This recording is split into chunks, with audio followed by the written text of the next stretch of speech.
Happy Friday, everyone. We got some fun news today for you. We're going to talk about robots clear cutting the Amazon and some other interesting news. How's that for clickbait?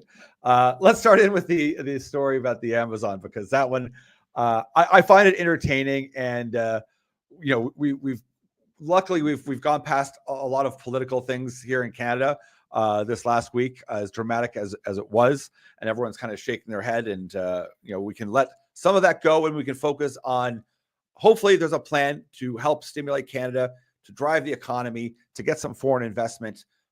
Fingers crossed. My 2 cents worth is not relevant anymore. Let's just hope for the best, and maybe there'll be a plan put forward. And this robots conversation that we're going to have as well is going to tie into that. Thank God we can leave some of the politics alone for the time being. And that's a great relief for me, except we have to point out this one story just because it is, one would argue, this is an environmental story, not political. To me, it's the exact same thing. It's become very clear that there's a political ideology just as much as a climate concern regarding the current affiliations today. So we have World Economic Forum, the UN, and the COP30 summit planned for Belém, Brazil. And this is, quite interesting because they're not clear cutting the Amazon, but they are cutting out 8 miles of the Amazon, part of the protected Amazon rainforest. And now this isn't making much of a big headline anywhere. I mean, there are news articles, but I don't see groups out there protesting saying, my goodness, like, why are you cutting the Amazon for a road? If that was a mining company, you'd hear about it. If it was for almost any other reason, you'd hear about it. Heck, there was people protesting because there was fires in the Amazon, and fires do not hurt forest. You need to have forest fires as they replenish them. So once again, very interesting that they've decided, in order to build a highway to make things a bit more helpful for everyone to fly in and host an event there, they've decided to take 8 miles of protected rainforest out. So this obviously, it doesn't take too much critical reasoning to think that that's completely absurd. And even though when I put it into ChatGPT, it'll defend it, which I think is hilarious. I spend a lot of my free time playing around with these large language models to see their bias and to see how they defend or promote certain ideas. And once again, I think anybody who uses them knows that they are ideologically focused and based. Most of the public think, oh no, they're just fact finders. It won't give a position. And that's anyone who uses them knows now that no, they have, they're told to look at certain areas. They're told to look at certain studies or certain people that are more experts than others, and to dig that out, unless you bring your own data. That's why you should always have your own data and then put it into the system. Anyways, that's another conversation about ChatGPT, but it's an interesting political one because it's defending this as being that it's very symbolic and necessary. I think, really? Because I would think that leadership if something that you felt strongly about would be, no, I don't need to jump on a jet plane to travel to Brazil to spend a week partying it up and go type in what it looks like when these guys go to party in different cities. That's an eye-opener too. But I'll leave that for another discussion for you to go to on your own time. But that you're also then going to go to the Amazon and clear out 8 mile stretch of it, just simply because you want optics. To me, I mean, that is insane. And I think that highlights what most people are seeing. And even if you are a diehard climate person, you have to be shaking your head thinking, why are you doing this? Like, obviously those going don't believe in the climate narrative. You couldn't, because you would be you couldn't come to terms with that cognitive dissonance. It would be almost impossible to be able to think, I can't show up here. But we live in a day of age where leadership isn't necessary. All it needs is strong marketing. And that's a little bit of an unfortunate opinion in my case. But I wanted to clear that one out and off the topics, just because it is interesting. It's part of the division that's sown out there that unfortunately I don't think needs to be sown, because I sit firmly in the middle of I like a lot of parts of the transition. I think people should have choices. I love a lot of these electric vehicles because they're fun to drive. They're great. I'm certainly not on the ideological side of their opinions, but if we can do things cleaner and greener, well, why not? But what that means, though, is, and I've said it time and time again, that's all mining then. If that's what you want to do, if you want to build batteries, if you want to build nuclear power plants, if you want to build solar panels, that's all mining.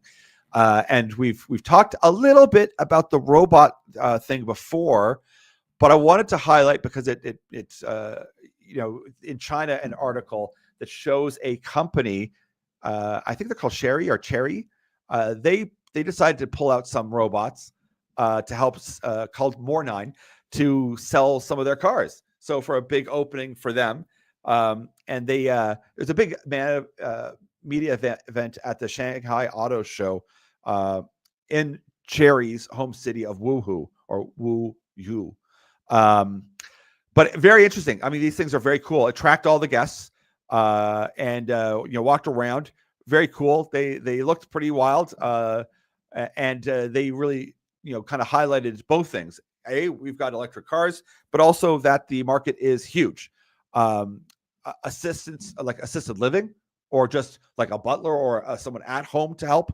But it's significantly bigger than what the EV market is. And they had quoted that they think that market could be worth 50 trillion by 2050, with 63 million jobs replaced. That's from Morgan Stanley in a recent report. So that's pretty significant. And once again, without getting into the details of what that future looks like, because I think anyone would think, if I could afford a robot and it literally cleaned my house, cooked my meals, did my laundry, scheduled my day, I really like the sound of that, actually. Like that sounds pretty awesome, actually.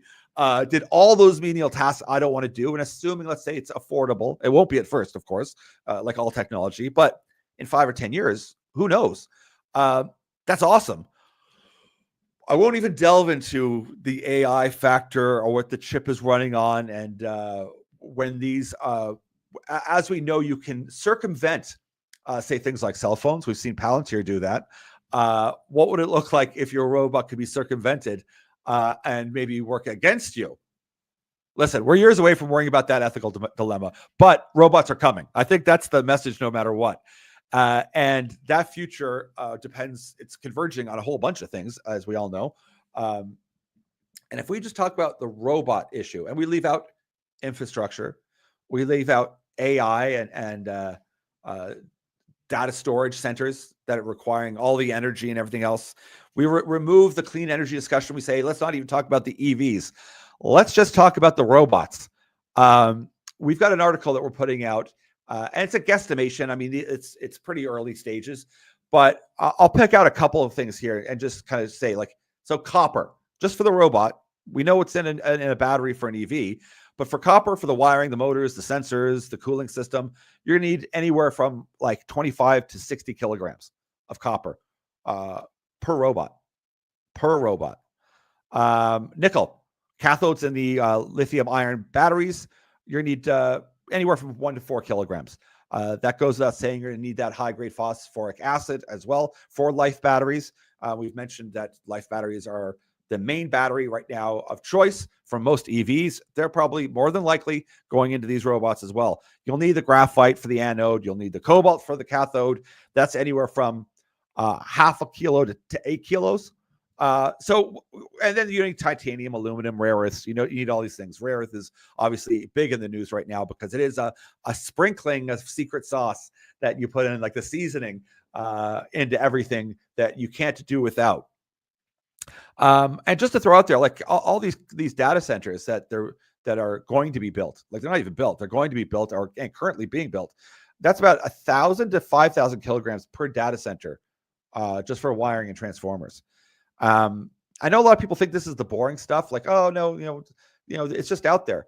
Well, no, it's not. And we've got the numbers here. The short answer is, do we have enough? No, not under current extraction and permitting regimes, not nearly enough. By 2050, copper, the global shortfall will be about 6 to 8 million tons annually. Lithium, the deficit is expected by 2027 to 2028 without massive new production. Now, there is some production coming on, and there are very promising projects, but massive new production is required. Nickel and cobalt, also extreme need. Most of it comes out of Indonesia. That's very challenging. Once again, if you are a part of the more climate initiative, because that isn't necessarily the cleanest environment. They've got a bad rep for dumping, and they would need to clean up their act a lot. But I suggest, if China and other countries that were processing and mining cleaned up their act, they would find it very difficult, once again, like the West, to compete, to do it properly. And that is something people need to consider. Graphite, 90% of graphite is processed in China, as well as rare earths. It's about 87 to 90% as well. Now, of course, we're seeing that rapidly change, that the U.S. is trying to turn that and sail that ship forward in a different direction. I would argue that's critical and needs to happen, but not to any major extent, just so you have some more say, because you always want to have trade. Even if you're not getting along with the country, the best way, and I always say it's the best way to soothe things, is to trade with each other. That keeps an open discussion, and it does help. Trade is a great barrier between too much conflict, and it's a good thing. I mean, you don't want to completely decouple from anyone. That's a terrible idea, and we would never like to see that. I mean, even when they put sanctions on countries, whether it's Iran or Russia or whatnot, you're building a moat around them. It's pretty harsh. It's pretty harsh because it just means you're done talking. And as far as I can see with most things, you always want to keep talking. Like, even if you're mad, you want to keep, communication open. So what if we build more mines? So if we don't build more mines, so if we just go with what we got today, there'll be lack of magnets, lack of battery metals. There'll be, AI data centers. There won't be any semiconductor, explosion that's required or needed. All the electrification plants will be stalled out due to copper, lithium, graphite shortages. Costs will spike incredibly. So to give a bit of a demand growth curve, and once again, this is very, it's not nuanced. It's very broad ranged, and just kind of possible realms of what's out there. So right now, expected demand growth by 2030 for copper, about 50 to 70%. Lithium, what's required? 400 to 600%. Nickel, 100 to 200%. Cobalt, 100%. Rare earths, 250%.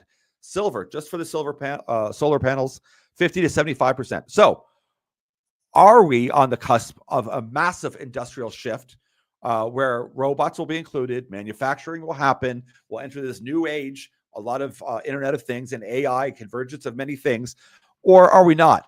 Because really, at the end of the day, if you ask Grok or you ask a large language model, can this happen under current regimes, not including the US? Let me get to that, because I just want to give you a bit of an idea of what we're facing today. Real barrier, red tape and permitting delays. The average time to permit in North America, 12 to 17 years. I would say it's probably like higher, 15 to 17, 18 years. Australia, 5 to 7. China, 2 to 3. Africa, roughly 3 years. So 3 years, if you want to hit any climate goals, is too long. 15 years is you're not serious. Like, that's you're not really in the discussion. You're not you're not at the table. Like, you're not talking. It's not real. So the biggest things are a lot of duplication processes. It's bureaucracy over bureaucracy over bureaucracy, either intentionally to stall, or setting up groups to study something and another government study to study this, and they fund it for $100 million and the money disappears, and make work projects and nothing ever gets done. Constant environmental reviews. You pass the environmental review, 6 months later, we want to do another one. And then we want to do another one. Of course, special interest groups that can veto a project. That can't happen. That has to stop. These are the things we talk about quite a bit, and what you'd need to cut or reform. And you'd need to have a permitting deadline that is set in stone. One, that's it. There isn't each one per province or anything else. Or that you just say, fine, there is no federal. It is by province, and that province or state decides, do we want to be involved in this or not? And they can cut those timelines down. Especially, once again, this is both sides of the aisle. If you believe that there is a catastrophe regarding the global shift in climate or logistics, then action needs to be taken. It isn't about marching and talking and yapping around. You have to take some ownership here. So the bottom line is, without 3 to 4 trillion in mining investment, the AI robot energy revolution will stall out. It won't happen. It can't happen. And without cutting 5 to 10 years, basically, of red tape, many of these projects won't even come online. And if you don't streamline that process, you won't be part of that tech future. I can guarantee you China is. They are. They just simply are. So all of you that want to see tech flourish and to have a relevant Western civilization, this is what we need. And that means getting rid of the anti-mining sentiment and the power that a lot of these NGOs have. That means that these politicians that promote these ideas need to get behind and understand and realize that mining is the key. I think, yes, once again, you need to have regulation. Keep regulation. Just, it has to be streamlined. The problem isn't that we don't have regulation. We've got plenty of regulations and people meet them. To stop that and to stop the permitting issues that are a conflict to meeting the goals that everyone says they want. People want to have a cleaner society. They want to get into the future. They want to have a lot of economic and financial success. What's holding them back? These are the things that are holding them back. So a lot of policy U-turns that need to occur. So really, the funny thing is, if you ask a large language model, it'll say the West is talking out of both sides of its mouth. And they want AI, green energy, robots, you name it, but they don't want to dig any ground to get any of it. And it's not idealism. That's geopolitical surrender, which is an interesting way of putting it. So what we need to do, and we have a shot here. I think it's highly unlikely, personally, but my opinion, let's be hopeful in Canada that with a minority government that we can have some influence to force the hand to say, no, we need to get these metals out. We want to be part of the future. We don't want to be, way back forgotten in the annals of time because we couldn't produce and we couldn't actually meet any of our COP commitments. We have a chance here to compete. And make no mistake, once again, India and China and a lot of these other countries, they're moving ahead. They're steamrolling ahead. Saudi Arabia is investing. Qatar is investing in massive mining projects. We have to as well, or we're going to be left so far behind. Let's have some robots, or at least get to the stage where we can really talk about it. I don't mean creating a couple thousand or creating the ones like Optimus that's going to be building cars, Teslas. For Tesla and for Elon Musk and the company. But I mean, really getting behind this movement in order to push everything forward. In any event, that's my rant for the day today. We're going to have a good article for everyone. Put into our Substack. Check it out and have a great weekend, everyone. We'll talk to you real soon.